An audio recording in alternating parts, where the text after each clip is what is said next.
My name is Cara Graver and welcome to my studio. Right now, today, I'm working on some cups that I will glaze in a soft, creamy glaze with flowing colors, but right now I've got to actually make the cup before I get to the glazing. And the weather is so damp today that I had to wait several hours so that the pots have set up a little bit so they can support the handles. So I'm making a handle that looks a little bit like a snake right now, and soon it's going to look like a branch. So I want to put it on the cup, and sometimes you scratch the clay and wet it to stick it together, but I am often cavalier about that, and as long as you've got it sticking, it doesn't matter how it happened. So I want this to be a little longer so I can actually pull it a little bit if I make it wet, and then I'm going to attach it at the bottom. Now I didn't make the cup wet to stick it at this end because the stress is actually on the top. When you think about holding a cup by a handle, it's really needs to be secure, more secure at the top. So that looks kind of puny, so I'm going to add something to it. I'm going to make another snake that has been caught in a door, apparently, because it's chopped off. And I'm going to let that look like a broken twig. I'll wet this and put it on here. Just apply it and blend it in a little bit. And if I have too much water on it, it's going to be hard to blend in because my finger's just going to slide right over the place that I want to move the clay from to the other piece. So this seems like it's sticking without much trouble. Oh, I'll put a little more water on that.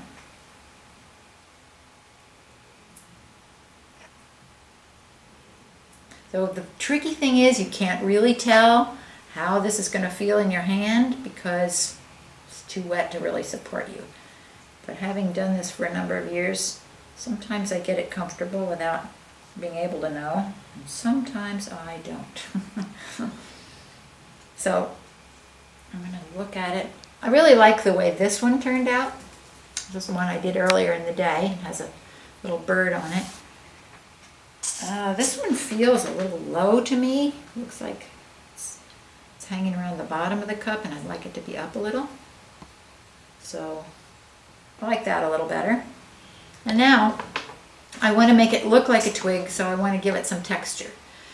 And I used to use a needle tool for texture, but my, that's laborious. It just takes forever. So I found the reusable plastic knife. You know, you go out and you get fast food or food on the run. It doesn't have to be fast, it can even be slow. And I end up with plastic knives, forks, and spoons, and I think, oh, I just can't throw those away and put them in a landfill. I need to do something else with them, and this turns out to be a perfect use.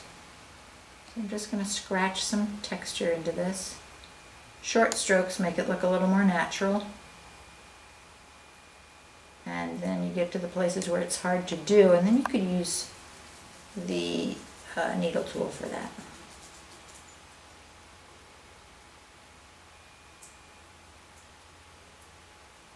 I used to put more conventional type handles on things, but you know, I work here in the woods, and I find that the trees and the branches and the animals and the leaves all are desperately trying to get some notice in the world. And so the suggestion came subliminally or some way that using things from nature to be something in your kitchen and your daily life to use to eat off of and out of might make us a little more mindful of our relationship to the natural world. So I'm going to just scratch a little here to make up for where my knife couldn't reach. And inside here. This clay looks gray, but it will be white when it's fired. And that's why I was talking about this soft, smooth, creamy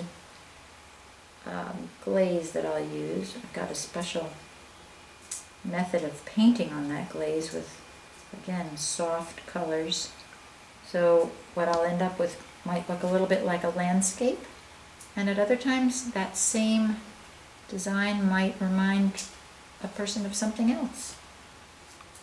So I don't like to be too definite about things so that it can have appeal for a long time. It's not just something that's completely static. All right. You might think, wow, if the needle tool took a long time, this seems to be taking a long time, but almost done. And voila, there it is. Set it up a little bit. And it looks like it's going to hold and it's not going to sag. So I can't stop. I have to put a little bird on top. So to make a bird, it's pretty cinchy. You start with a round ball, and then you make a little bit of a point on a ball, and you might say, now how is that going to become a bird? But if you take the fat end, and not really the end, but on top, I'm just taking a little pinch all the way around, the kind of pinch where somebody might say, oh, aren't you cute, rather than, I want to pinch you. So I don't want to pinch too tight. And already it's starting to maybe look like it could become a bird. So now I'm going to make a little bit of a beak on it. Pull the tail up. Put some water on it. And let a bird sit on that branch. Turn his head a little bit so he doesn't look like an old portrait of a stern person. So he's got some life to him. And there we have it. I made it a little heavier, so I gotta go like that again. I think I'm gonna prop it. I'm going to have to put some clay under it. And I'm hoping it won't stick. Usually I would put a little piece of paper between them. I don't have one right here. Oh, I do. Can't believe it. I'm going to put a little piece of paper here so it won't stick.